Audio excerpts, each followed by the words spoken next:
I want to say, but despite this fact, I find that the number of really brilliant persons, brilliant researchers and professionals were formed in our institute despite this fact. So people who began studying there, not especially inclined were Indonesian languages or Nusantara in general, became brilliant specialists like, for instance, Gennady Bondilenko. I studied with him. He is no more, unfortunately, really a brilliant researcher. And many, many of others Dr. Victor mentioned, and we all know the names. It's very important because our teachers, they had the talent on making us love the subjects we were studying. And finally, some of us became very good specialists in the field of research, of science. The other teaching languages, especially Indonesian and Malay language, to other students, to the future generations. So I think it was one of the wonderful, wonderful features, wonderful qualities of teaching at this time, at this era, because to my point of view, these years, the first part of the 60s, was just an era of enthusiasm everywhere, including in university studies. And I think that Dr. Victor and all the other colleagues present here who studied in IAAS in these years are very happy, and they have to just to thank God for the opportunity they had to study there, to be with all the persons Victor mentioned in his paper, all these persons around them, loving them, teaching them. That's all I want to say. Thank you very much, Dr. Pogadaev, for your very touching and sincere addition to this great report, memoirs by Dr. Pogadaev. Dr. Chlenov, I guess, has some question. Could you please switch on your microphone? Thank you. I wanted actually not a question, but just to say a few words. First of all, thanks to Dr. Pogadaev for such a really very emotional presentation. And I wanted to tell here two things, that I belong to those rare people who immediately applied for Indonesian when I became the student. Not for Arabic, not for Chinese, not for Japanese, but exactly for Indonesian. And I'm very happy that it happened so in my life. Second, I think a very important thing, that the Nusantara Society in Antara group is probably the only one which already 40 years is active, and I haven't heard at least probably 52 years. 52 years. Fantastic, yeah. I was actually among those who were quite active together with the late Professor Pernickel in establishing this Nusantara Society. And I haven't heard, probably I'm mistaken about other groups like this of Chinese, Arabic, or Japanese or something. So, well, really a very great and very successful group. Thank you very much, Dr. Chlenov. Thank you very much. If there is no more additions to this, maybe we could proceed to the next speaker. Our next speaker is Associate Professor Dr. Mark Ulyanov, Institute of Asian and African Studies of Lomonosov Moscow State University. And the report is called Contribution of, please correct me if I'm mistaken, Contribution of Gericke and Roorda to Javanese Studies in the Netherlands. Evgenia Sergeyevna, could you please give Dr. Ulyanov rights to share the screen?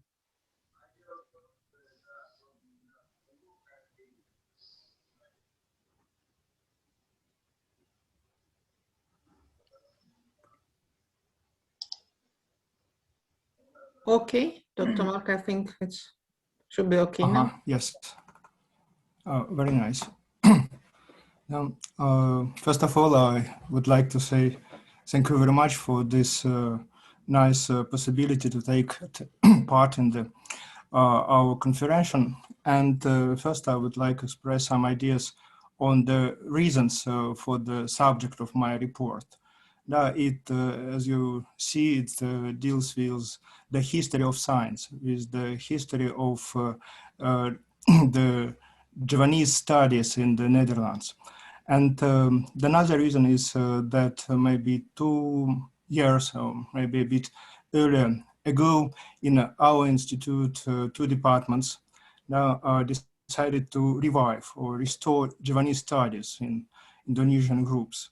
And it happens that it was me who was engaged to do that and prepare the basic course for Javanese language. It's natural that at the same time that you should know more about the history of the teaching of studying this in this field. I also would like to add that some months ago, we, with Professor Kukushkina, managed to issue this article. It's called On Crucial Importance of Javanese Studies for Those Who Study Indonesia. And also above you can see it in Russian. I think that is very important, and I would like to express my gratitude to Professor Kukushkina for this kind and wise support for these ideas and on our first steps in this field.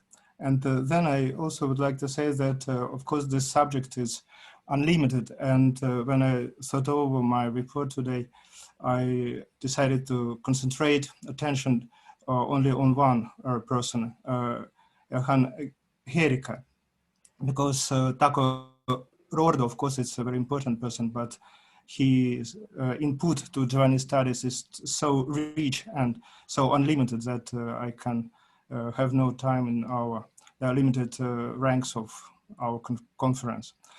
And then a bit about what it is. What is it, Javanese studies? The Javanese studies, its common knowledge, is an independent field of academic studies. And it makes an essential part of the overall Indonesian studies. So the idea is this Javanese studies is the part of Indonesian studies, but also at the same time is a separate field of research and studies. Scientific studies and academic studies in this science. Since Javanese studies encompass study of history, culture of the Javanese people, languages, of course, and so on. And Javanese people, what is very important is the state-forming Indonesian ethnos and the largest Indonesian ethnos with the, of course, richest history, culture, and so on. And as Professor Pogadaev told in our institute, we mostly learned and taught Indonesian language, but it's the form of Malay and so on and so on. And as far as I know, many years ago, maybe at the same time in 60s, some of our Indonesian lecturers taught Javanese language also. But there is a very large gap for maybe 30 or 40 years. For our present epoch.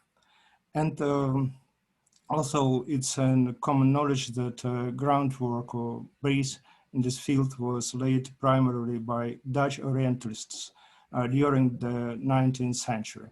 It's very important because the 19th century is a rather, not a very early, but rather latest time. But earlier on the main language of communication between Netherlanders and Aboriginal people were Malay language. And only after some events, the Dutch people started to learn Javanese.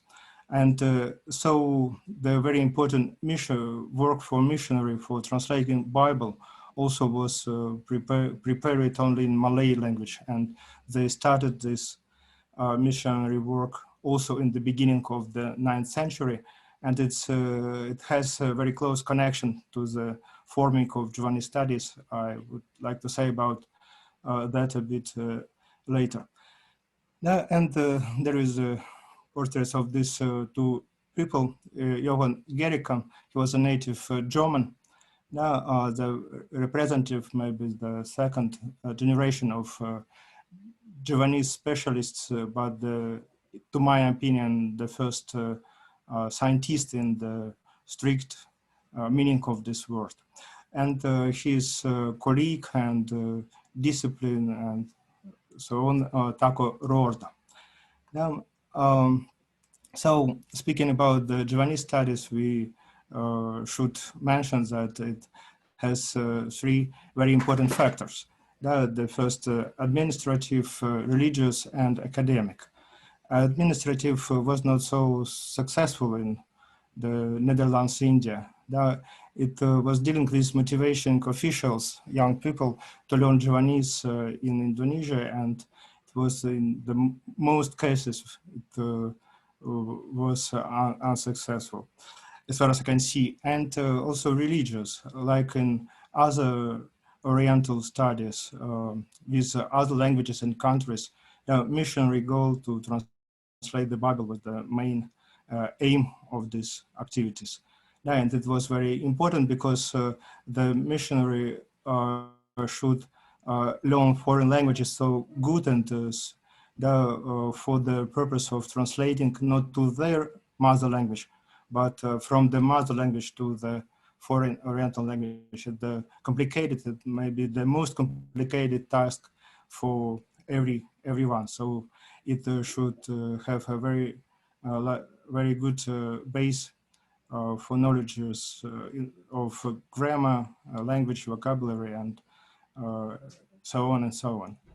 And the third is very important is also academic reason. And in our case, it deals with three events. Maybe the most important is establishing special school for teaching Javanese. First in Surabaya, in Kraton, for this 10 years. And then in Netherlands, the first school for colonial officials in Breda, then in the Delft, and rather later it turned or moved to Leiden University, and only in the middle or in the 64 year, it turned to be a real academical discipline in Netherlands. But for me, the most interesting is the starting point of Javanese studies. So we should say about the predecessors. And of course, the very strong impulse for real Javanese studies was done by British, who had authority over Indonesia for 5 years in the beginning of the 19th century. Maybe the first, it's also common knowledge, sorry for mentioning that, but should remember that the first and fundamental book on Javanese studies is The History of Java, written by Sir Thomas Raffles, who was lieutenant governor in the Dutch East Indies. Then also there is two people who worked before him. It should be mentioned that William Jones, he wasn't an Indonesian or Malay, that he lived and worked in India, but he was the founder of Asian Society. So, and he also was the first linguist who just investigated Sanskrit language, and so on and so on. And the first who wrote this scientist monography over Indonesia was William Marsden, the history of Sumatra. And just one else British specialist, John Crawford, who was an assistant and colleague of Raffles, and also worked for a long period of time in Jakarta. And he was one who managed to bring a lot of Javanese manuscripts from Indonesia to London and to British Library. And he wrote his very famous work, History of the Indian Archipelago. Also, it's very important for the Javanese studies. And speaking about the major preconditions forming the Javanese studies, I would like to mention that two fields in religious, missionary, and dealing with official thumb. Then, speaking in short, during the Raffles Authority, it was founded the Java Bible Society. Then at the same year, 1814, it was founded the Netherlands Bible Society. And so the Gericke was collaborated with this Netherlands Bible Society. And speaking about this official part, the Governor General van der Kapellen tried to push a lot of young officials to Surakarta and Yogyakarta to learn Javanese language, but they didn't want to do that. And it was a successful attempt of the high authorities of this colony of Netherlands. Speaking about the first generation, who was the before Gericke, of course should be mentioned the famous missionary Gottlob Bruckner. He was came from German, but studied first in Berlin, in the Europe missionary school, and then moved to Netherlands and then to British. So he had a very good and fundamental some knowledges in the religious field, and was the first specialist in Javanese language. So being in London, he started to learn Javanese. I don't know in what conditions, but maybe.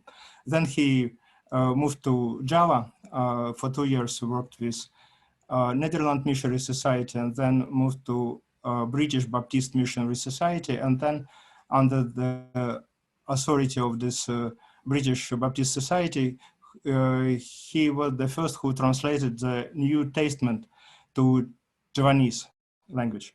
And it was when it was published, of course, it raised a lot of questions and attitude. A lot of Dutch people, scientists, specialists in Javanese studies attended that, and it was under strong discussion, and it made clear that there is a lot of problems with translating in Javanese language.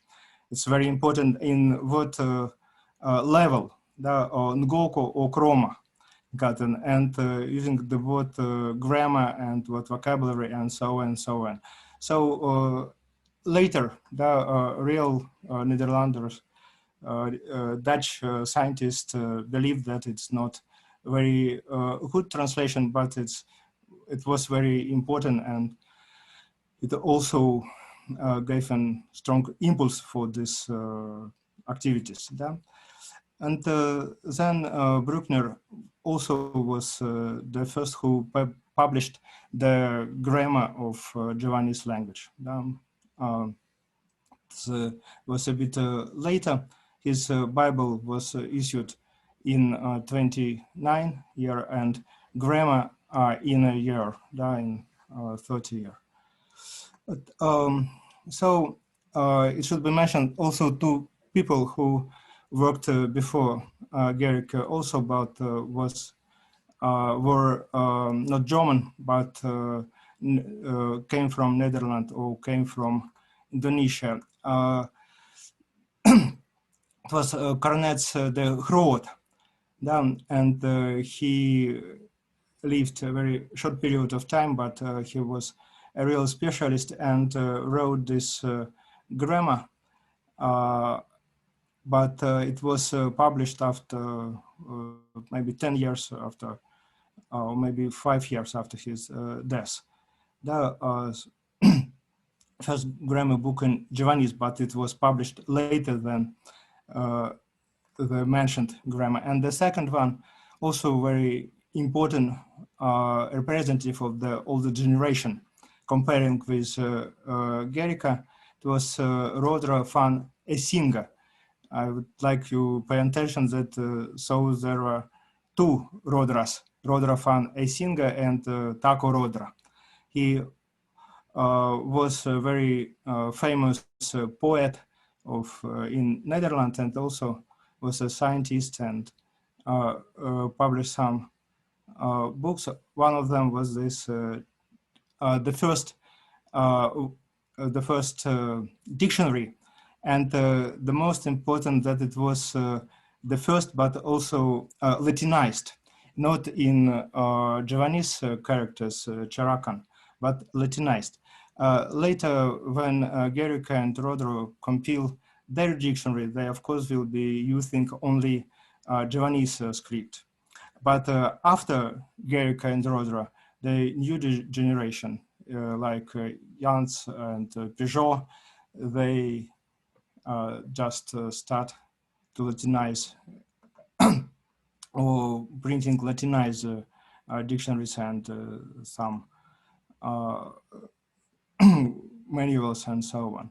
Then, some Gericke belongs to the second generation of Javanese specialist in Javanese studies, and he was maybe the first real scientist who worked in that. And at the same time, he belonged to the missionary and stated to be a missionary, but he wasn't a priest, comparing with Bruckner.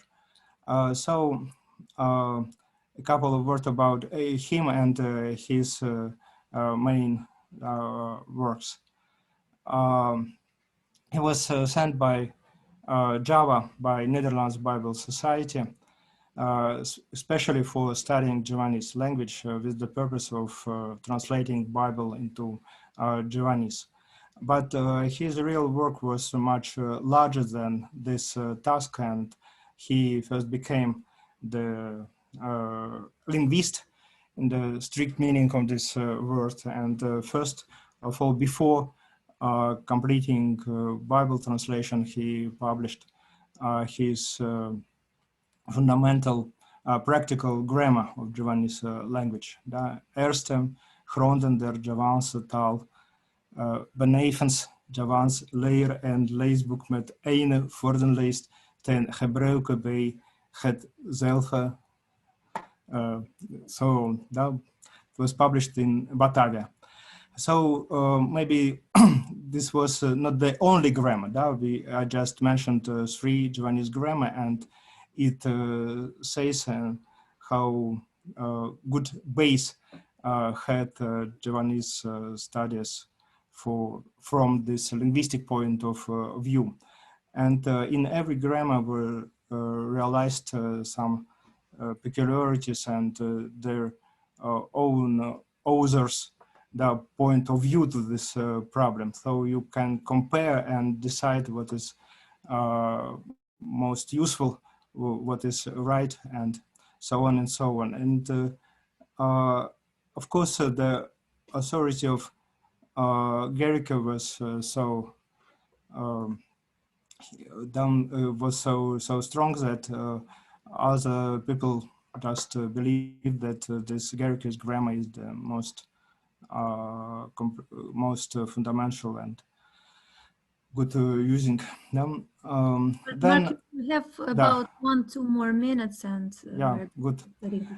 Then what is also very important that in a year later was found an institute for the Javanese language in Surakarta, and Gericke was appointed like first director of this institute, and he also worked extremely hard in this field, and he managed to publish the manuscript of the former Javanese, and also wrote a lot of textbooks, dictionaries, and so on. And in this the book, in this institute, he taught two more very famous Javanese, Winter and Wilkins.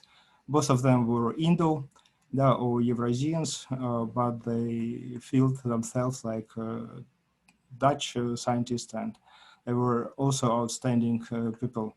And then in the end, about his other publication work.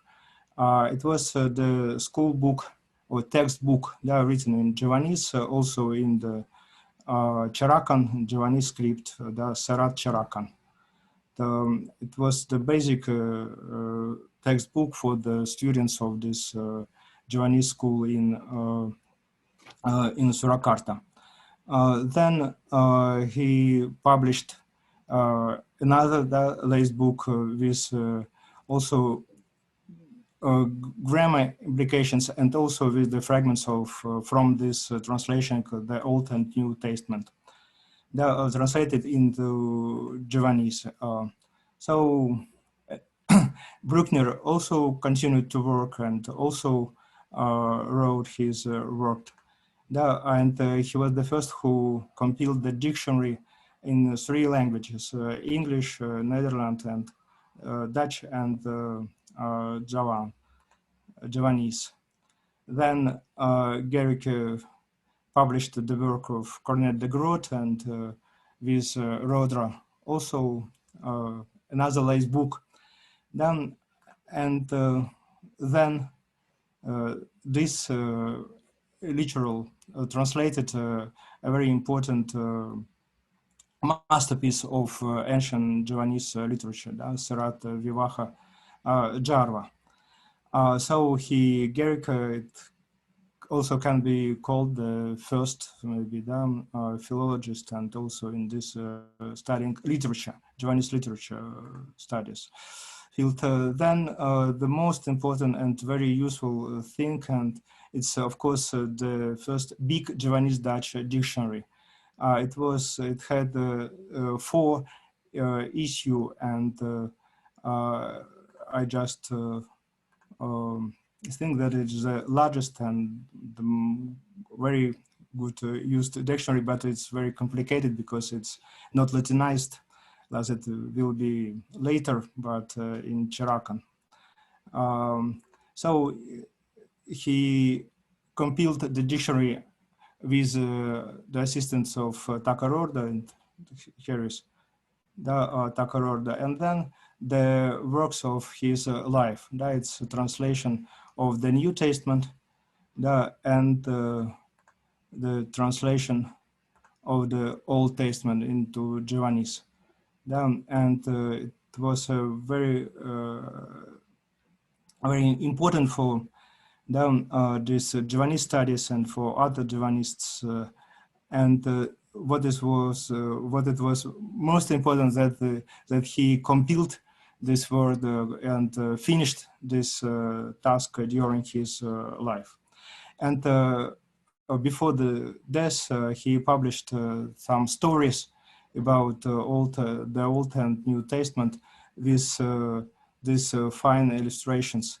And the interesting is that the painter tried to express not some Javanese realities, but ancient East, the Mesopotamian and Greece over realities, clothes of these people, and so on. So Javanese, some Christians could see and write in that in his native language.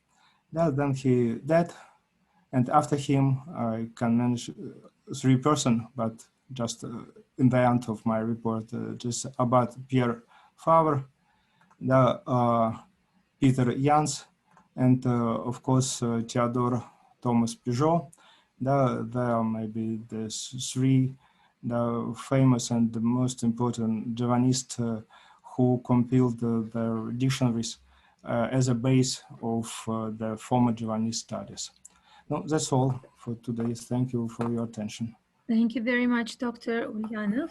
That was a very informative report. Maybe someone already has a question to ask, please. Don't hesitate to speak right away. If not yet, if you're in, oh yes, Dr. Chlenov, please. Yes. Oh, just only a few words. Yep. That first of all, a very interesting presentation by Dr. Ulyanov, which stresses actually one thing which not everyone understands: the absolute necessity of the knowledge of Dutch language for all the Indonesianists and Malayists. I'm not sure that Dutch is taught today at the Institute of Asian African Studies. Is it not? Yes, you're right. Unfortunately, it's not teaching today, but we have opportunity to teach Dutch with Afrikaans group. And also in the courses on Moscow University or some other places, but not, unfortunately, not in the program of our institute. You're right. Afrikaans is actually not exactly the same as the Dutch language. Yeah, you're right, of course. Although it's very close, yeah. But I think it should be reintroduced, because really the knowledge of this language, the knowledge of the big and great actually tradition of the study of not only Javanese, but in general the Nusantara knowledge, is absolutely unavoidable, I think. So that's, thank you for a very interesting presentation. Thank Well, you. We have it in St. Petersburg, the Indonesianist study. This is very good because you do not miss these materials that we cannot read, except for Dr. Ulyanov in our institute. Yes, Dr. Gareva, I thought you had a question now. Yes, I just wanted to add something, to add some words. First of all, it's very important to show now the role played by European researchers to give back traditional knowledge to us students. Well, I'm not no more a student still, to the new generation students when they are beginning teaching Javanese language at the university. And I have to mention that as far as I know, they stopped teaching Javanese in Leiden, even in Leiden now. Yeah. Nor Malay. Yeah, that's yes. true. Yeah. Yes, so it can be called Das Untergang des Abendlands, like the famous book, The Fall of the West, the Sunfall of the West. I don't know if the translation is exact, but such is the situation. So it's very important that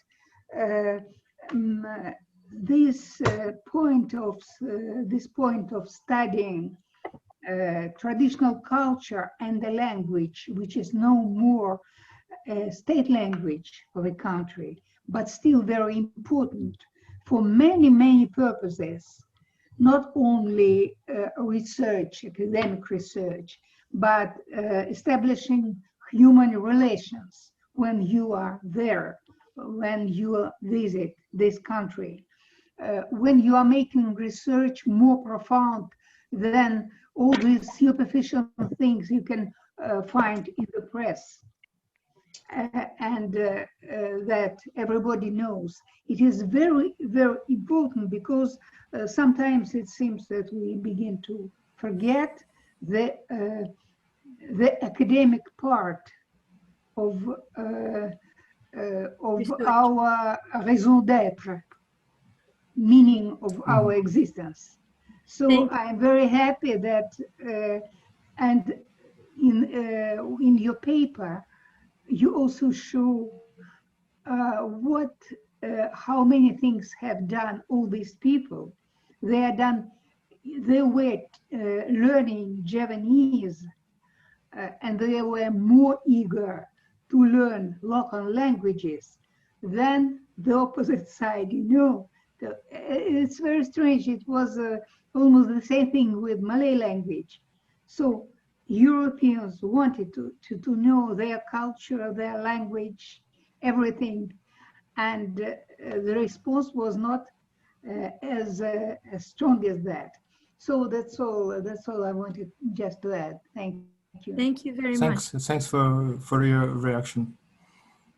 I think we have a question from Dr. Nalaska from the chat box. Would you know if the number of speakers of Javanese in Indonesia increasing, or is it Bahasa Indonesia all throughout the educational cycle? Maybe not exactly to Dr. Ulyanov, maybe someone else could comment if. So is the number of speakers of Javanese in Indonesia increasing now? Any? Well, I don't know if Dr. Marina Frolova is present, for example. Maybe it would be more appropriate for her to answer, but it seems to me, here she is. Yeah, Marina Vladimirovna. Okay, thank you, dear colleagues, for giving me the opportunity to make some input to this discussion. Well, I'm not sure, but I think so, that nowadays the number of native speakers of local languages is decreasing. And so the preference lies in the national language, Bahasa Indonesia, and of course English and the mixed forms of English and Indonesian, so-called Indonesian. This is a new merging force, so to speak. And now all the young Indonesians, they're eager to learn more English. And some people say that, well, of course, I knew how to talk in Javanese to my grandma, but now I forgot, something like that. So I just sharing my own experience, my conversations with my colleagues and friends from Indonesia, but I really don't think that the number of Javanese speakers is increasing, although the number of the population of Indonesia is definitely increasing. So that's Thank you very much. Thank you for your important comment. I am sorry, but we have to stop discussion here. And if you have some more questions, you may wish to send your questions directly to the speaker. All the emails are in the abstract program and abstract file. And I would like to give the floor to our next speaker. Our next speaker is Professor Dr. Anton Zakharov, representing both Moscow State University of Psychology and Education, and he is also a leading research fellow of Institute of Oriental Studies, Russian Academy of Science. The name of the report is The Military Award of Indonesia, Bintan Sakti, or Shakti, the Sacred Star. Yes. Thank you very much, Ekaterina. Please give me the possibility to share my screen. Just one, Evgeny Sergeyevna will do that.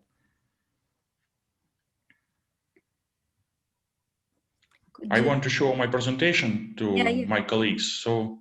Yeah. Evgeny Sergeyevna is now doing it. Evgeny Sergeyevna, we can't hear you. You're.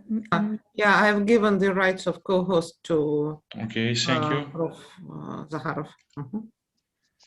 Do you see my screen? Yes, it's already here. Is it correct? Yeah, everything is all right. Okay.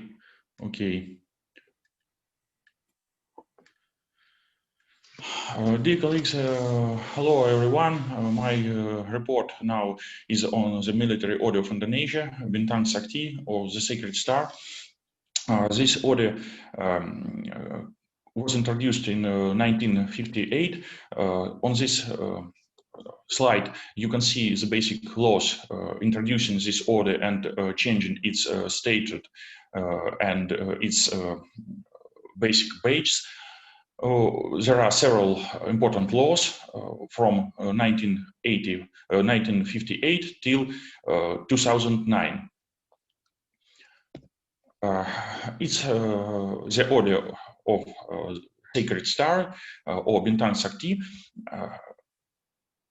It is instituted in 1958 by the law number 65, as well as another military order, Bintan Dharma, military distinguished service star. Both terms Sakti and Dharma are borrowings from Sanskrit, Shakti and Dharma respectively. Shakti means power in Sanskrit, and the order Bintan Sakti bears an inscription Mahavira, a great hero also from Sanskrit. The statute of Bintan Sakti. This order is awarded for a heroic deed or heroism when a person who makes such a deed can be dead, killed in any way. So you should have a risk for your own life to be awarded for your action according to this particular law of 1958. Bintan Sakti is awarded for any person, both military and civilian, who makes something heroic for Indonesian nation. This order can be bestowed for the second time or even third time according to the law, but personally I know nobody who has more than the only Bintan Sakti on his or her service list. This order can be awarded posthumously, and I will show you a person who was awarded posthumously for his heroic death during the Battle of Arafura Sea in 1962. This order was changed in 1972, when it was added, its badge was added by a breast star, and it turned to a neck badge. Previously, from 1958 to 1962, it was worn on the breast as a badge on a ribbon, not as a star, a usual order star known from the European order tradition. Among other orders of Indonesia, Bintan Sakti occupies a very special place. For half a century, the Sacred Star was the highest military award of the Republic of Indonesia. It was junior just two other orders, Bintan Republik Indonesia and Bintan Mahaputera. On the contrary, since 2009, the Sacred Star was a bit diminished in its value. Now Bintan Guerrilla, or the Guerrilla Star, is higher than Bintan Sakti, and therefore the Sacred Star occupies the second position in the list of military awards of Indonesia. The President of Indonesia obtains all Indonesian orders ex officio by her or his office. It means that any president of Indonesia since Sukarno has Bintan Sakti. Therefore, Suharto, Wahid, Yudhoyono, Habibie, Megawati Sukarnoputri, Joko Widodo, they all have this valuable military decoration.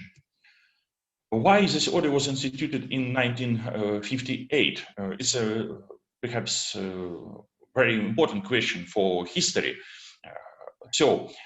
In 1957, there were many revolts against the central government in Indonesia. When the government of Ali Sastramidjojo resigned from its office, it introduced the martial law, which gave special privilege, special duties for Indonesian army. And the Indonesian army therefore became stronger than it was earlier. The second aspect, the army managed to suppress revolts by 1958. For example, the revolt in Sumatra by the revolutionary government of the Republic of Indonesia. It's another government, it's not central government. Another aspect, the Dutch businesses and enterprises were kept in late 1957, and they were transmitted under the control of the army commanders, first of all for the top GRA officers from the army. All these facts made the army the strongest political actor in Indonesia. You can take into consideration the following fact. Till the late 50s, the army obtained a bit 80% of the state budget. Therefore, it possessed the supreme financial capital in the country. Therefore, it could attract power. It could attract attention from any official, including President Sukarno, and the heroic deeds of the army needed to be praised by the government. Therefore, 2 military orders were introduced in 1958, as well as several campaign medals. Another question: why the Order of Sacred Star has the form of the 7-race star? Bintan Saktim. I suppose that its form can be connected with the Ottoman order tradition, Ottoman Empire tradition. It's the Osmani order of the Ottoman Empire. It's another order, Mecidiye, also of the Ottoman Empire. Both orders have the 7-race star form, and we can suppose that the Indonesian architects, the Indonesian politicians adopted the Ottoman order tradition, not only because the Order of Sacred Star has such 7-race form, but because previous order, Bintan Gericke, instituted in 1949, also follows the Ottoman tradition. You can see 2 orders: the Indonesian Bintan Gericke, or the Guerrilla Star, and the Ottoman Gallipoli Star, instituted in 1915. They share even the colors of their ribbons. And the Ottoman Empire was a reference point for young Indonesian government due to several facts. The Ottoman Empire also faced colonial pressure from the European nations.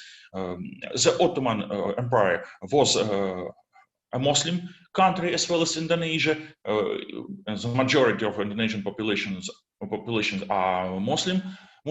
Therefore, it was perhaps the most important political legacy for Indonesia. Well, as for the awardees of Bintan Sakti, perhaps the first awardee was Gatot Subroto. He was awarded by the presidential decree of 1999, and then he was a major general. He was a friend of General Nusantara, who was the chief of staff of the Indonesian armed force in these years. Gatot Subroto participated in the suppression of the Madiun rebellion of 1949. He helped to promote the conception of defungsi, dual function of Indonesian army in Indonesia, along with Nasution, and he was praised as one of the brave commanders of Indonesian army. Later, he was promoted to lieutenant general, and posthumously he turned national hero of Indonesia. Well, Nasution, Abdul Haris Nasution, one of the most popular Indonesian politicians of all times, General Besar, in late 90s, was the commander-in-chief of Indonesian army, and he was also awarded by the Sacred Star. You can see the ribbon on the bar, medal bar of Nasution on the left, and you can see the Bintan Sakti on his breast. It's the first award from left to right. For the Operation Trikora, when Indonesia managed to join the West New Guinea or Irian Barat, West Irian, all military participants, paratroopers and commanders sent to West New Guinea were awarded by Bintan Sakti. For example, Beni Murdani, who was the commander-in-chief of the Indonesian army in the 80s. I'm sorry, the second order is Bintan Sakti. I had to change the position of this notification. First order in left on his medal bar is Bintan Mahaputera Utama. Another body of Bintan Sakti is Untung Shamsuri. He is well known. He's well known for organization of military coup of September 30, 1965. He was awarded for his participation as a paratrooper in the Operation Trikora, but the coup was suppressed by General Suharto and the army, and Untung was stripped of his order. It's an example of the rejection of an award. Agus Hernoto and Jos Sudarso both were the awardees of Bintan Sakti.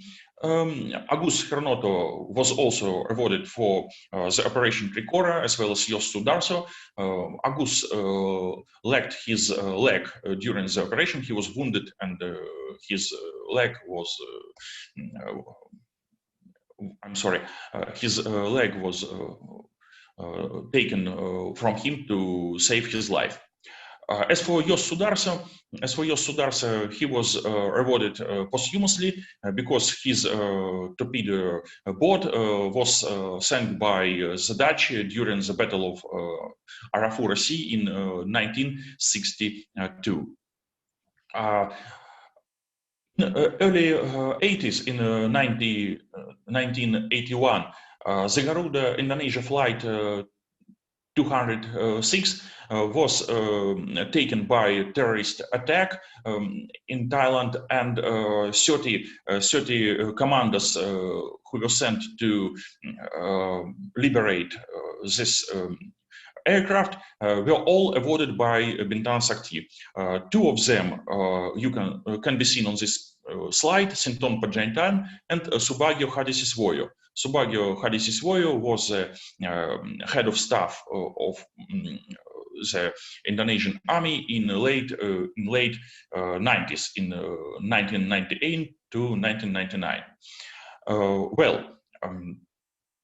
There are several based on Siswoyo. It's a breast star, it's a neck badge. It's simple breast badge. All these badges belong to one and the same military order, Bintan Sakti. As a result, Bintan Sakti is one of the most esteemed and rare Indonesian awards and decorations. Personally, I've never seen it during the auctions online or in person. Bintan Sakti cannot be received for the long service, contrary to many other Indonesian orders. Many military orders are bestowed for long service without any heroic deeds. Bintan Sakti is not bestowed to foreigners, also contrary to other military orders of Indonesia. The only social position which can give you this award is the President of Indonesia. Thank you very much for your attention.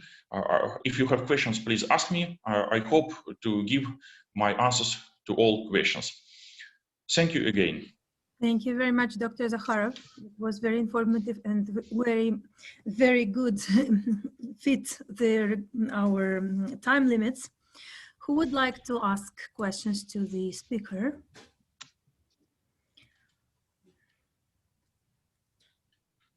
I have a very silly question, Prof, and one if allowed, please. Well, if the president of Indonesia receives this award, well, ex officio, yeah, but the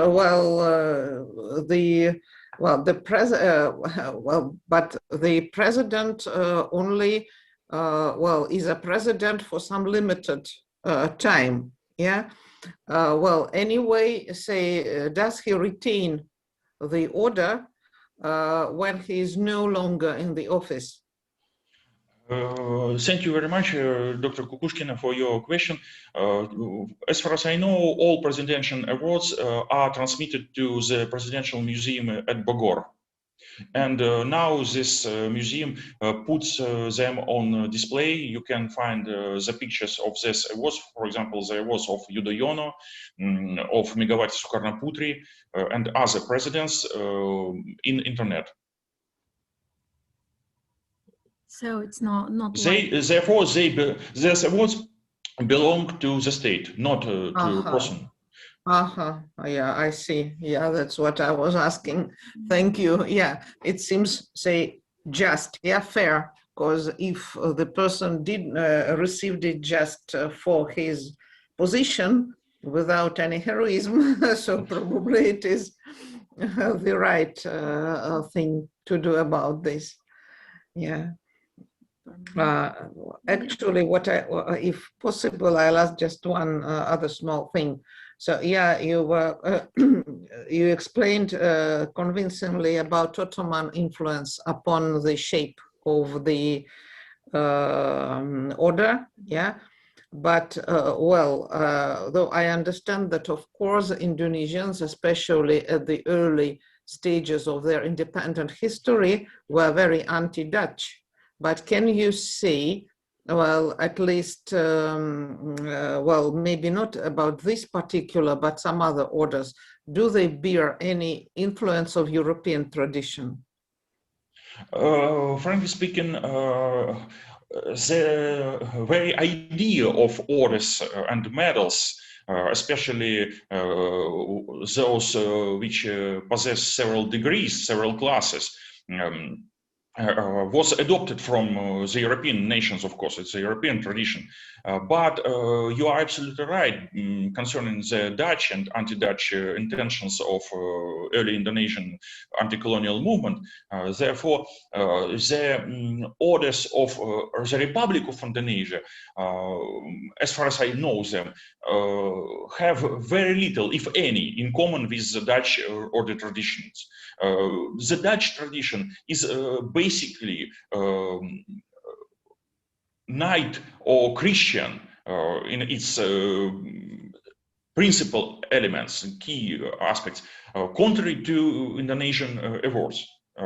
They adopt a very specific forms, for example, 17-pointed star, which looks like a medallion, not as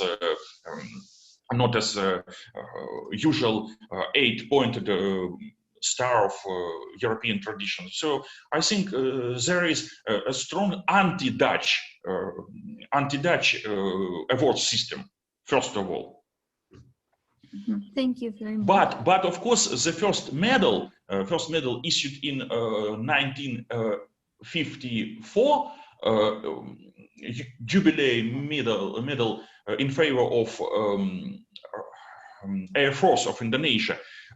It has the form of 8. I'm sorry, I forgot this term of geometry. Восьмиугольник, octagonal shape, which is simply the form of the first Dutch medal for the suppression of Diponegoro revolt in 1831. 1831. Their form are absolutely identical, but it's not an order; it's a medal, another level of awards and decorations. I see. Thank you so much. It's very interesting. Dr. Zakharev, and we have another question from Dr. Nalaska, University of the Philippines. Except for that instance that you've mentioned when the order was striped off due to some political situation, were there other instances where the award was withdrawn, conferred, and later withdrawn? Thank you, Dr. Nalasko. I told about Untun Shamsuri. Untun Shamsuri was awarded, he was conferred by Bintan Sakti, and later this award was withdrawn along with all other decorations Untung obtained earlier before the revolt. Was it the single situation? As a state criminal, he was stripped of all his military ranks, his awards, and so on. But it's a rare case, right? So it's a rare case. It's just single or several. Relocated? Rare, редкий. A rare case. Was it a single example? Frankly speaking, I know only this particular example of withdrawing of this order.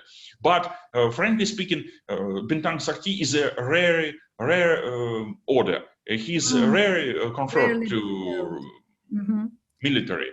Rarely bestowed. For all Operation Siroja concerning East Timor, I know no case of such a bestowal. Thank you very much. So it's a very precious one. And additional question from Dr. Nalaska: is there a process followed in withdrawing the award? Some kind of protocol?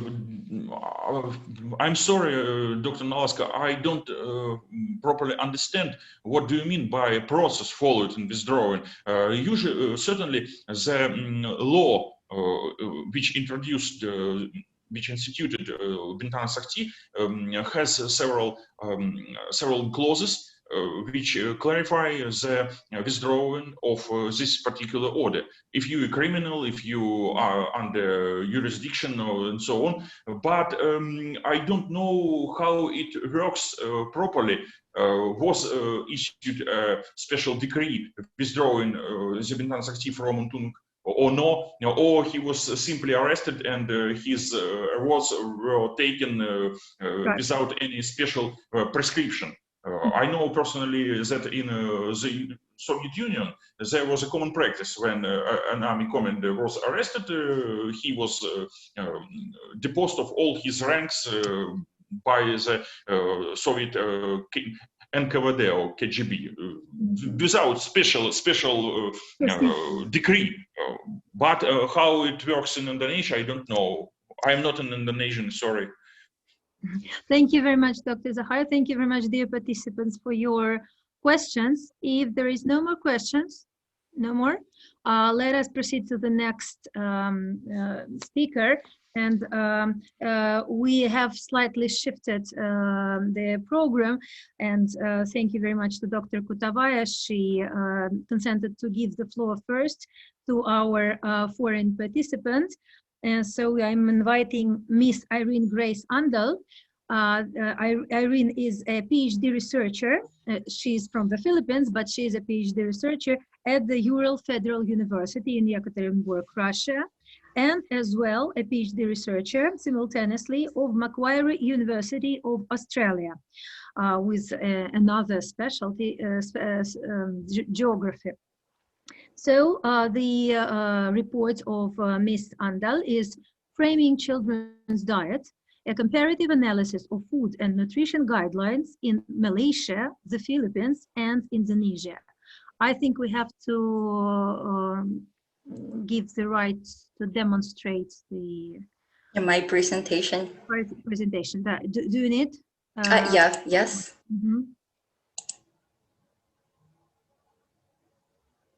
Yeah, just a moment, please. Yeah, should be okay. Okay, let me check. All right, so, okay.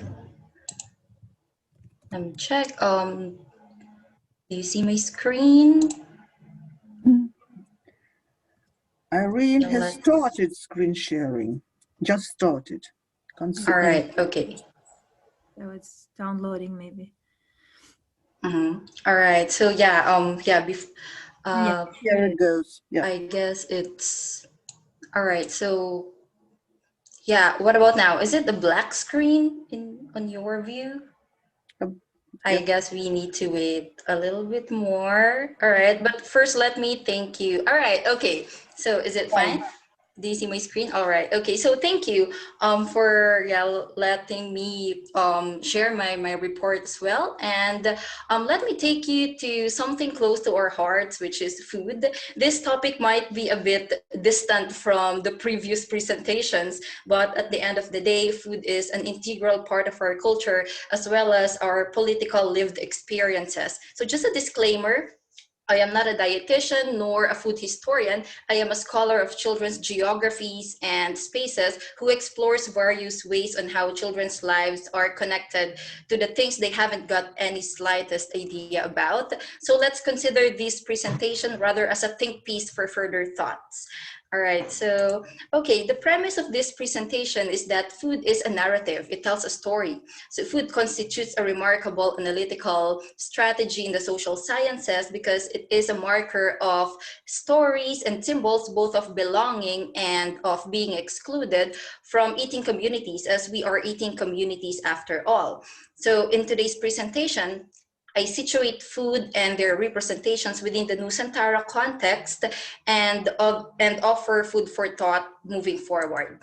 So the unit of analysis of this presentation are food-based dietary guidelines, or what I call, or what we call FBDGs, which are intended to establish simple messages for public food and nutrition, health and agricultural policies, nutrition, education programs, especially for children, to foster healthy eating habits and lifestyles. So they provide advice on food, food groups and dietary patterns, to provide the required nutrients to the general public, to promote overall health and prevent chronic diseases. And they are usually presented through images, such as what you can see on screen. So here I focus on the FBDGs submitted by national governments to the Food and Agriculture Organization, or FAO, with, which are used for developing and implementing health and nutrition education for children.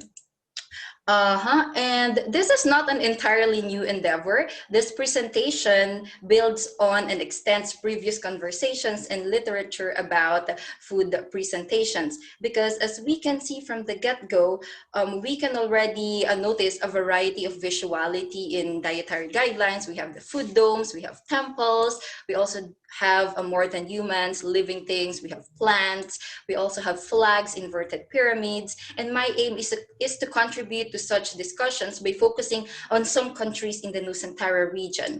So I focus on the countries of Malaysia, the Philippines, and Indonesia, as they share archipelagic topographies with common food sources. Geography is, of course, not the ultimate destiny, but it shapes and structures not only state building, but also culture and, of course, eating patterns and struggles. When we're talking about archipelagos and thousands of islands, food security can be challenging, and we can see how these fragilities even transpire in the responses to COVID-19 in the Philippines, for example. They were also colonized by different Western powers and adapted different types of food. So while the focus of this presentation is not on diet per se, my aim is to highlight the importance of analyzing food dietary images beyond the being symbols, but also as narratives that have political implications. I ask, how can we interpret and reconstitute these mainstream advices in relation to their broader regional narrative? So I examine the food guidelines with the concept of frames or boundaries within which interactions take place, expanding the frame of food-based dietary images from books to boundaries of local and global system that encompass such dietary guidelines. Here, I use framing to understand multiplicity of issues in food discourses.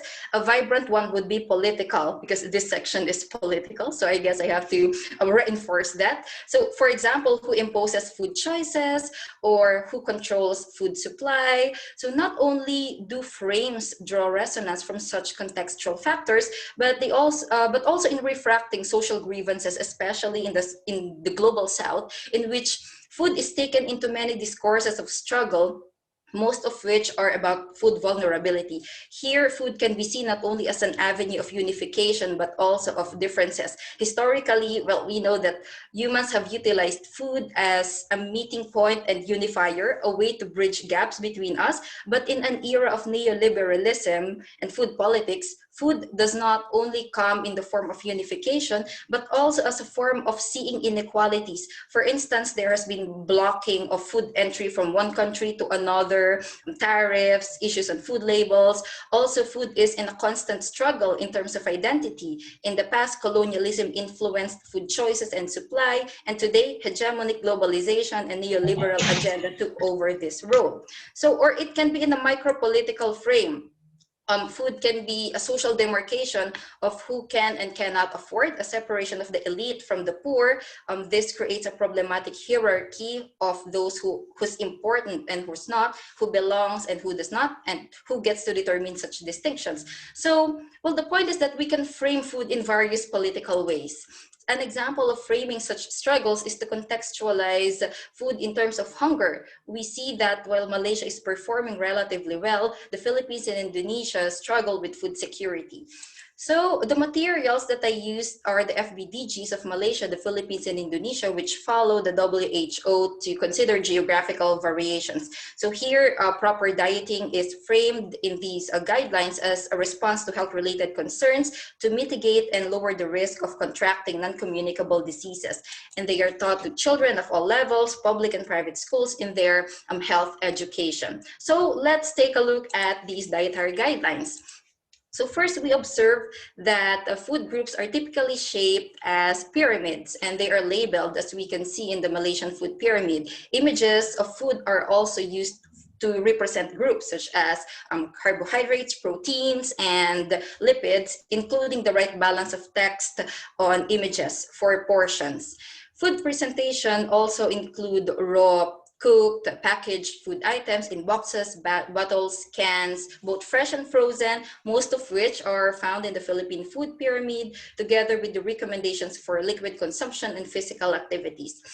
Interestingly, such guidelines also include cultural representations, such as food preparations with the meanings and principles with specific language use. And Indonesia is an example of how food can be made healthier while retaining their cultural meaning. So this food pyramid is based on tumpeng, a Javanese traditional food, which is also an Indonesian icon for traditional cuisine, with an emphasis on the philosophical meaning and wisdom behind the food and the tradition. So tumpeng is this cone-shaped rice-based food that is commonly served with side dishes such as vegetables, meat, chicken, egg in a Javanese traditional ceremony. And the shape, the color, and the items themselves are a symbol of relation to God, prosperity, and guidance for the Javanese people in their daily lives.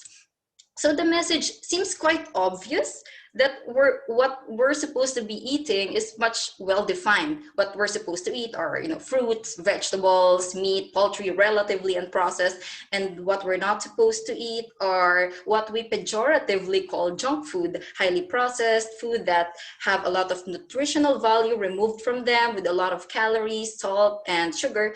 That's something that's obvious, and we can find across all the board, across all food guidelines, not just in these three. But what story does it tell? So here I draw attention to two framings: ethics of being a healthy child, and the political economy and geopolitics of carbohydrates and protein. So that's how food can go, how far food can go. So first, in framing diet in terms of ethics, health here becomes about submission, as it is about actual physical well-being. One way to frame it is that such food guidelines do not exist in a vacuum. They exist in the context when issues of health in the neoliberal society become a concern not of the state, but become devolved to individual choice and responsibility. It follows the rhetoric of, if you eat such food, then you are a good citizen. And then we hear such ethical buzzwords like organic, sustainable, local. So it follows the rhetoric that the parent who can afford extra money to buy their child organic juice, for example, is the good parent.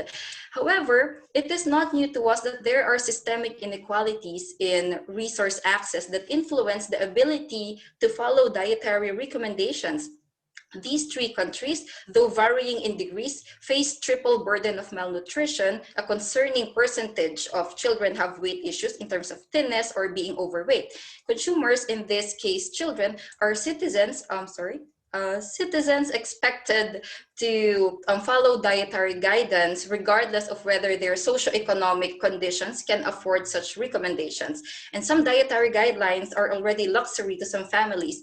In the Philippines, kids even recycle food from garbage called pagpag. So the question here is, how can we make the recommended choice the easy choice and also the affordable choice? So dietary guidelines also reflect a story of privilege.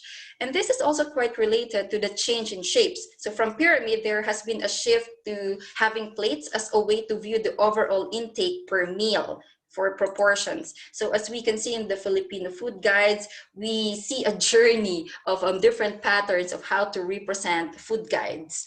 So they change into plates. So what story do these plates tell us?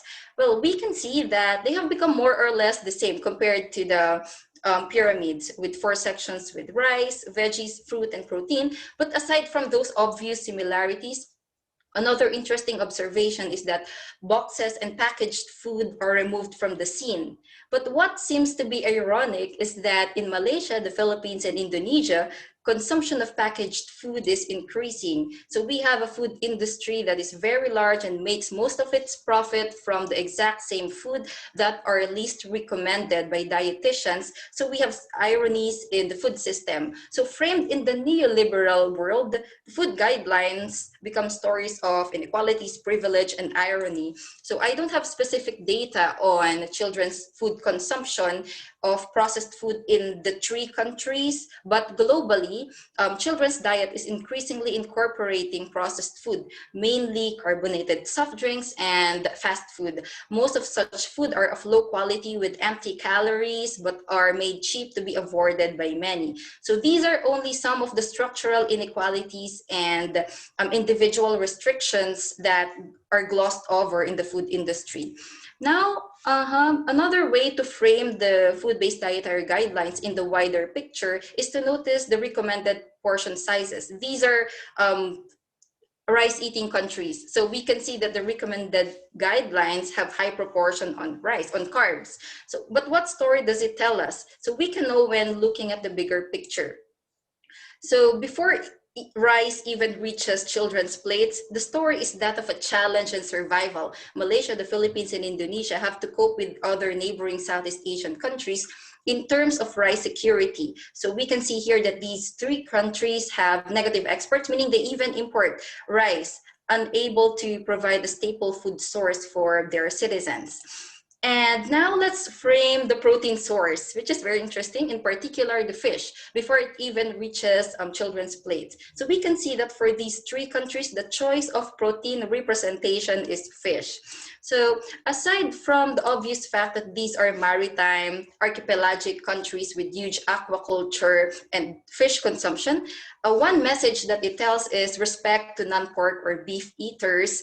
It reflects belief in religion and how dietary differences can be somehow unified, at least in representation. However, that's just one way to see the picture, because it is also a story of falling heroes, because these 3 countries, together with other neighboring countries, have decreasing fisheries share of employment in such a context that those who produce the food, the fishermen, cannot actually purchase it.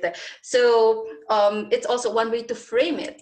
And another one is that fish tells a story of danger because of modern day pirates. If you have heard the news in 2018 that armed pirates attacked fishing boats in Southeast Asia, especially in the Malacca Strait, it posed threats to fishermen and civilians and their families. So we are also aware of the strong military buildup in South China Sea, which could affect fish and fishermen's security. So placing fish at the center of the frame tells many messages. All these point to the struggles even before fish reaches the plates of children. So what transpires from such observations is that the images, these representations in Malaysia, the Philippines, and Indonesia are just three among many stories that interweave representations of health and nutrition to socioeconomic and political contexts mediated by cultural norms and geographical challenges.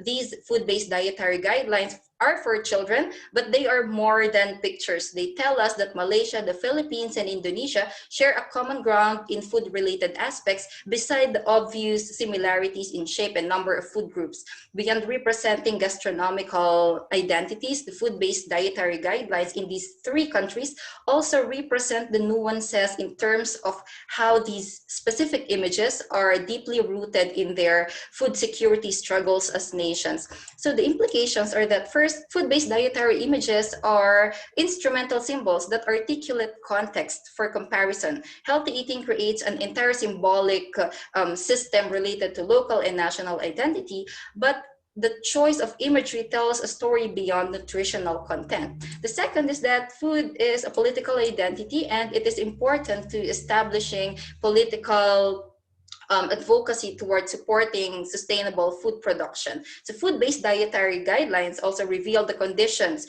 by which children are positioned in the grander scheme of things, in the political economic sense, or food sovereignty discourses. And so here are some food for thought to leave you. First, food is a narrative. It is beyond biology or nutrition. Examining food is a journey from eating discourses to a cultural and political one. It's not anything new. I do not offer a groundbreaking discussion here, but this think piece is a humble invitation to look at these food guidelines not only as dietary recommendations, but as a way to keep a critical eye on gaps between what is and what ought to be.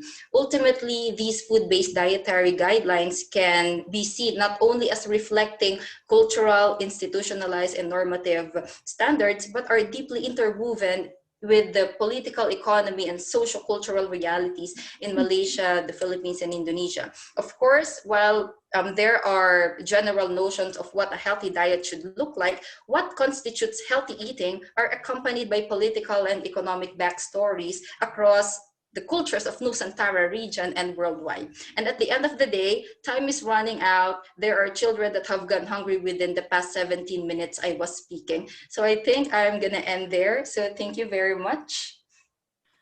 Thank you very much, Irene. Ms. Andal, thank you for this very much insightful and cheerful, I would say, report, though the topic itself is very serious, and I hope there are some questions from the colleagues who would like to ask the first question to the speaker. While you're formulating, maybe I'll just ask briefly mine regarding the Philippines, of course.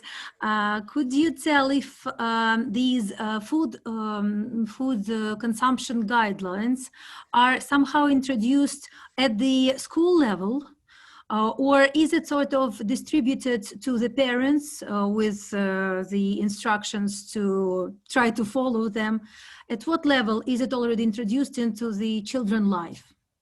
So, well, at least from the very first grade, like the grade 1, but so there were efforts to actually educate parents, because this is a matter of, you know, of the household. I mean, children eat in the house and not in the school most of the time. So, however, they see that this has to be reinforced not only at home but also at school. So in terms of their health education, these food guidelines are introduced to children very early, but in a very simple way. So not in terms of carbohydrates, proteins, but in terms of, for example, go, grow, glow food, or in terms of different colors. So, and it's quite tricky, because some children are actually asking, for example, soy, because soy was able to actually sneak its way out to the protein source. That's why sometimes children are quite confused as well, because some food are, can be considered in different food groups. So yeah, but as early as the first grade, yeah, they're already introduced. Thank you very much for your answer. Dr. Stanikovic, maybe you would like to ask a question? Well, I would rather tell Irene that it was a very, very, very interesting, wonderful, and wonderfully done paper. And as I represent the Institute of Anthropology Institute and Museum of Anthropology and Technology here, I must say that we, St. Petersburg Museum of Anthropology, together with the Moscow Institute of Ethnography, we are launching the project on Eurasian food, which will succeed after a series of books which we published quite a long time ago. There was a series of on food culture of different parts of the world, including Austronesians. And you are very, very, very welcome, and stay in touch, please. Yes, thank you. Spasibo. So you can see each other's emails in the program, in the abstract section, and I'm happy that our Nusantara floor has helped you to find each other. Personally, I'm also very grateful to Miss Irene, because she is helping us as a volunteer native speaker for my lessons in Filipino. And so it's a really valuable acquaintance, I would say, for all of us Filipinos. Thank you. Any other questions, please? There is a question in the chat, I think. Yes, just a moment, I'll just read it. Do you think, from the Guzman, do you think that furthering your study can reveal eating habits of communities of the different countries you have presented? Of course, definitely. I call this paper as a would-be empirical paper had it not been for the pandemic, but it'll be interesting, especially for coastal communities, because earlier, as you have seen, I presented like the triple burden of malnutrition. And there are some scholars that say that in coastal communities, it's even a quartet burden of malnutrition, because the coast is prone to human-induced geohazards in surface waters. So it means that their immunity is compromised because of the waterborne illnesses, sanitation issues. So it'll be interesting, especially with the Philippine pagpag, because these are food from garbage recycled by people, and how contaminated it is. So yeah, definitely I would like to have an empirical work, hopefully when we reach the point that everything's safe to travel. Any other questions, please? Well, Professor Nolasco raises his hand. Yes, Dr. Nolasco. Hello, Professor. Hi, Professor. I'm also from UP.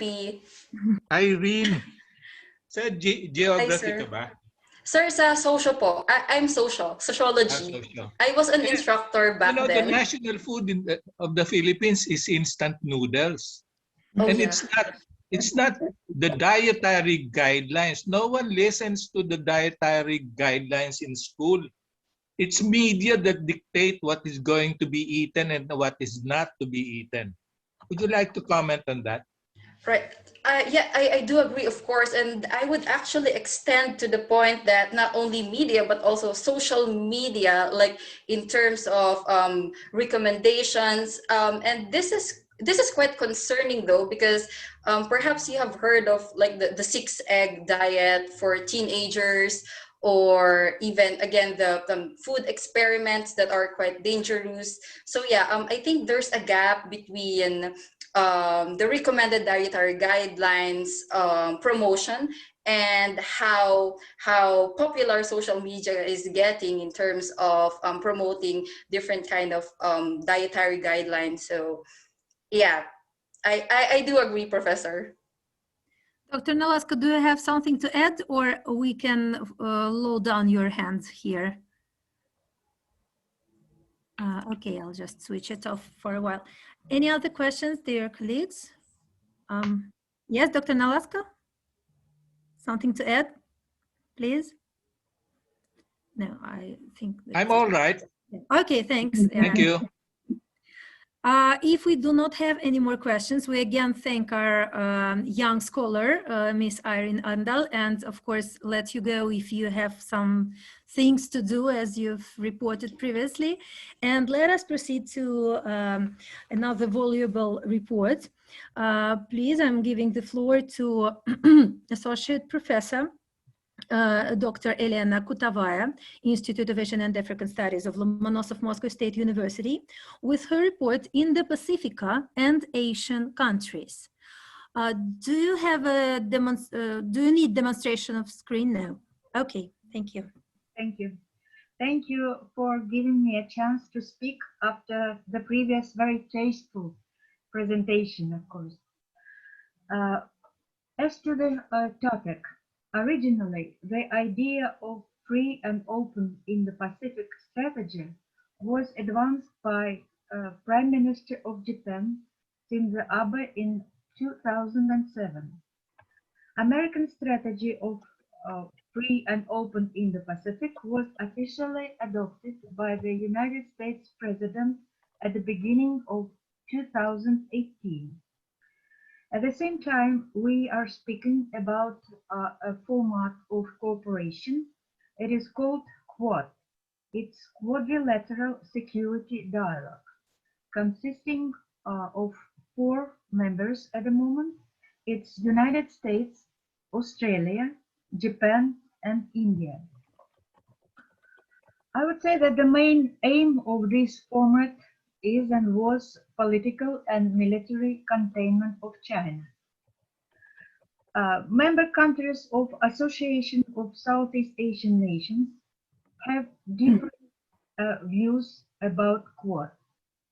A study performed at the end of 2019 showed that 57% of ASEAN respondents support the Quad initiative as playing a useful role in regional security, while the rest are concerned that it might sideline ASEAN. The study also found that concern was highest among respondents in Indonesia and Singapore, while the most supportive respondents were from the Philippines and Vietnam. There are really general misperceptions among ASEAN members that Quad is too confrontational towards China, and it challenges the centrality of ASEAN as the primary participant of multilateral security forums in the Indo-Pacific. ASEAN countries are trying to engage with all the major Indo-Pacific powers equally and to avoid taking sides in the unfolding strategic rivalry between the United States and China. Despite being much larger than the other ASEAN member states, Indonesia has taken care to avoid being seen as a regional hegemon. A number of political science experts consider Indonesia as being a middle power and unofficial ASEAN leader. To prove this fact is Indonesia's leadership within ASEAN in promoting regional cooperation to strengthen national and regional resilience. Indonesia's role in mediating inter-regional conflicts and in managing the region's relations with the extra-regional powers. The development of the wider discourse on the Indo-Pacific has reinvigorated Indonesia's foreign policy within ASEAN. High on Indonesia's foreign policy agenda is the unity of ASEAN and its continuing centrality in regional affairs. Indonesia was tasked by ASEAN leaders with developing an Indo-Pacific concept that could be proposed to the ASEAN leaders for adoption. Foreign Minister of Indonesia, Marsudi, stated that Indonesia would continue to work together with other countries to develop an Indo-Pacific umbrella to enhance confidence-building measures, mutually beneficial cooperation. After extensive consultations in 2017-2018, the Indonesian Foreign Minister produced a draft document that proposed two things for the document called the ASEAN Outlook on the Indo-Pacific. In concrete, it is strengthening the ASEAN-led mechanisms in the region, particularly East Asia Summit, and then connecting this mechanism with other non-ASEAN regional mechanisms in the Indo-Pacific region. Four broad areas of concrete cooperation were put forward. It is maritime cooperation, connectivity, the United Nations Sustainable Development Goals, and the economic field, which includes other possible areas of cooperation. The document the ASEAN Outlook is primarily driven by ASEAN-led mechanisms. I mean East Asia Summit, Regional Forum of ASEAN, and some others, while recognizing the potential for cooperation with other regional mechanisms in the Asia-Pacific and Indian Ocean regions. Indonesia's foreign policy activism in promoting the ASEAN Outlook on the Indo-Pacific, this document bore fruit when the Indonesian draft was formally endorsed by the ASEAN leaders at their summit in Bangkok in 2019, with only minor changes. This fact cements Indonesia's unofficial leadership in ASEAN. The main content of the document of the ASEAN Outlook on the Indo-Pacific is the various bilateral relationships between individual ASEAN members and the other Indo-Pacific countries are regarded as important building blocks in the development of Indo-Pacific cooperation.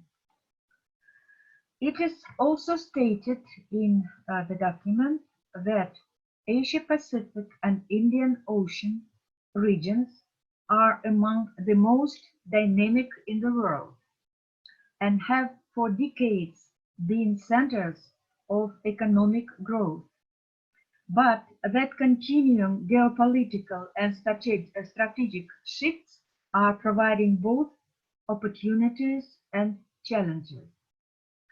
It is illustrated that a perspective on the Asia-Pacific and Indian Ocean regions are not as contiguous territorial spaces, but as a closely integrated region in which ASEAN plays a central and strategic role.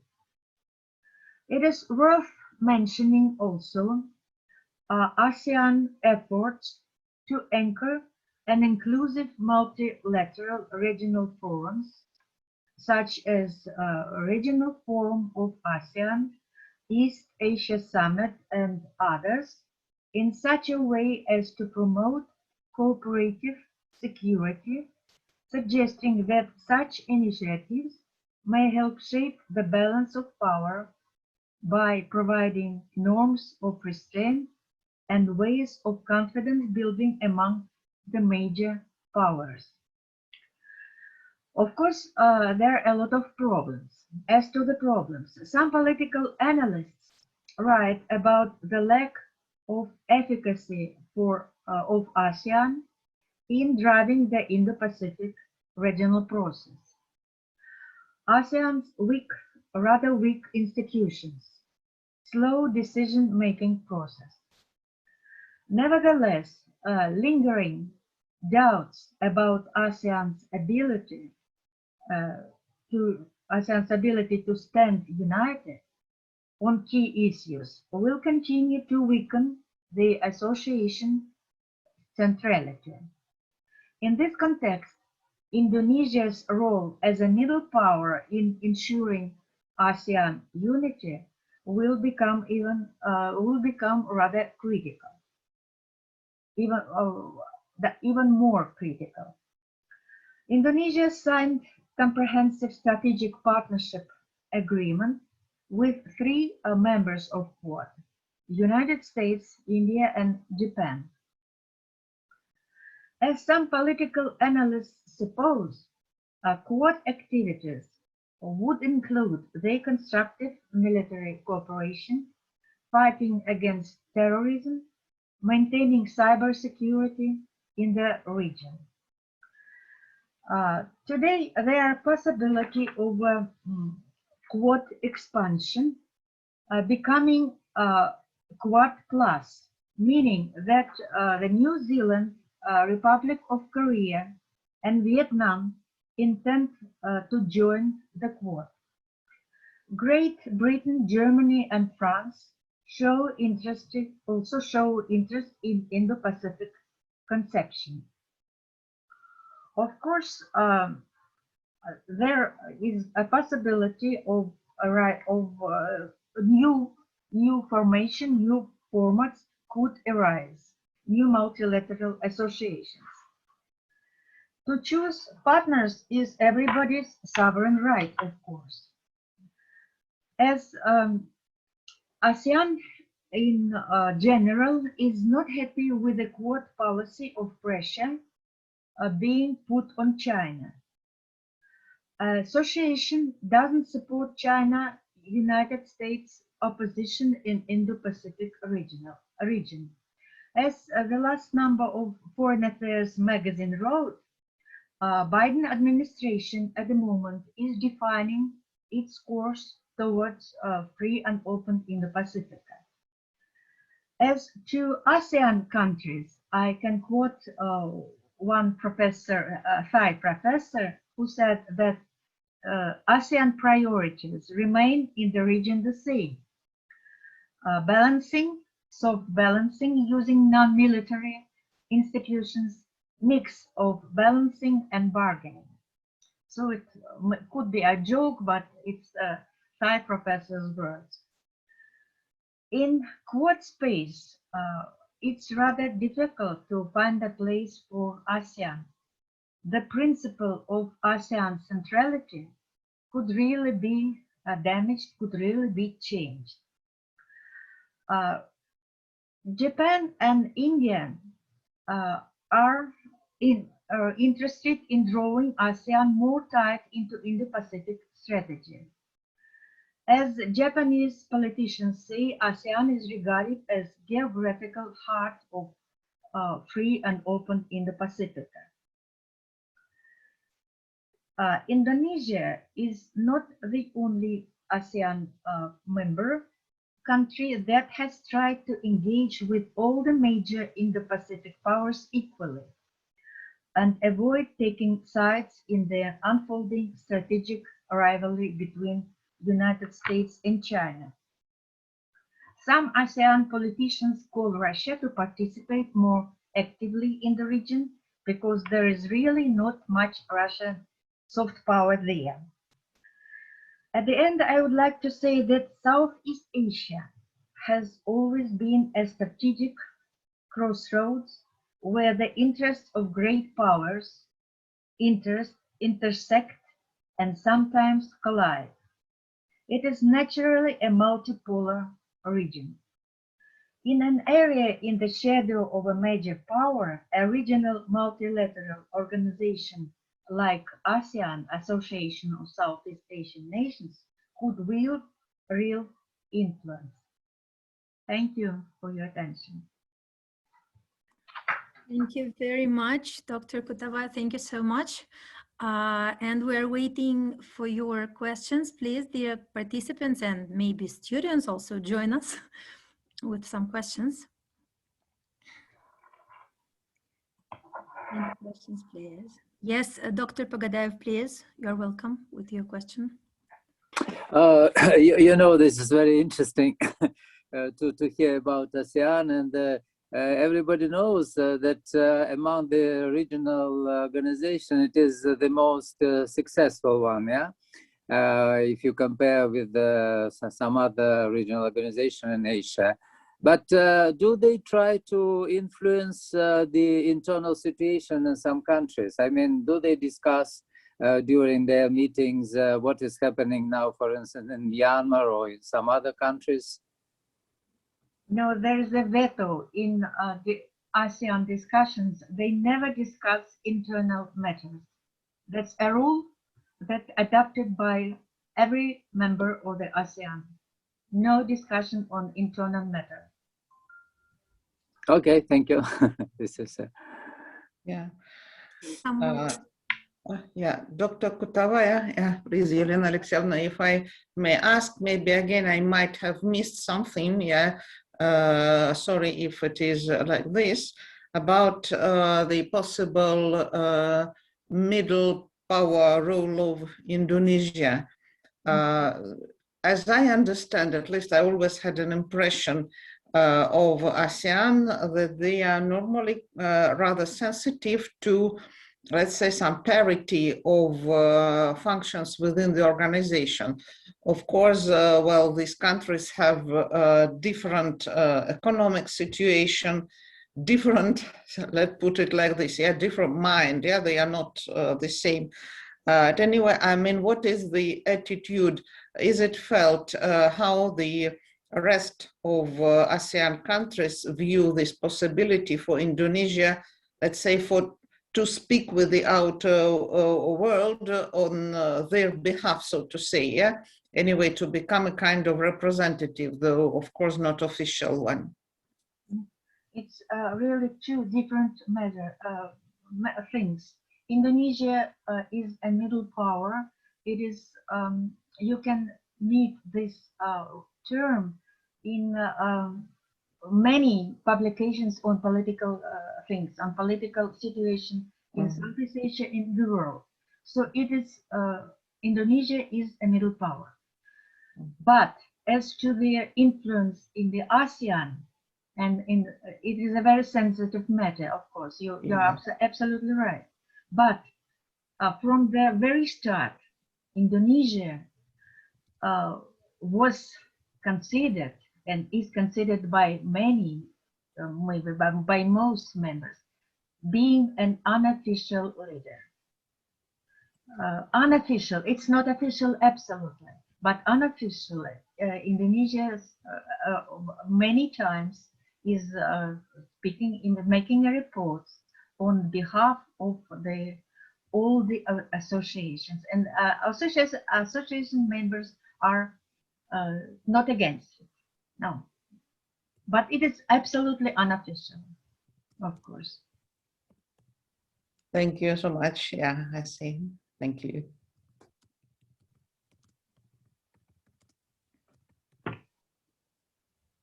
Some other questions, please, dear colleagues. The presentation is not so tasteful, yeah, like the previous one. Not that. Yeah, maybe that's no food, no drink. So much to think over. Thank you very much, Dr. Kutavaya, and we would like to thank all our dear participants. Sorry, Dr. Baklanova, I think there is another question in the chat. Oh, really? I'm sorry, I'll just check it. Yeah. This is from Dr. Nolasco, Philippine University of the Philippines. I wonder if you are familiar with the education initiatives of the Southeast Asian Ministers of Education Organization, CMO. Could you kindly comment on them, if you're familiar with that? CM Ministers of Education Organization. Are you familiar with their initiative? I'm afraid I'm not. With the Minister of Education, no. Okay, so Dr. Nolasco, thank you very much for your question. We'll keep it in mind and maybe we'll keep an eye on these initiatives later. Maybe some other guest or participant would like to ask something. Evgeny Sergeevich, then I'm giving the floor to you for the Thank you. Thank you, Ekaterina Alexandrovna. And well, thanks again. Our deepest gratitude to our participants, to our audience, listening so attentively and posing questions. I think we had a very fruitful day. Starting from the opening ceremony and of course our key paper, key report, and then linguistic section, and now the section of history. And we will be happy to talk on literature and folklore of our countries, another just great and fascinating topic. It will be tomorrow. Tomorrow we'll have only one session in the morning. Please note that we start half an hour later than today. Today we had opening ceremony starting at 9:30. Tomorrow we shall use the same link, and we'll start at 10 Moscow time. And you are most welcome. We hope to have you with us tomorrow, and thank you for just the great day we had today all together. Thank you so much. Thank you. Thank you. Thank you. Have a rest until tomorrow. We're having a rest now. See you tomorrow. Thank you, everyone. Bye-bye. Bye. Thank you, colleagues.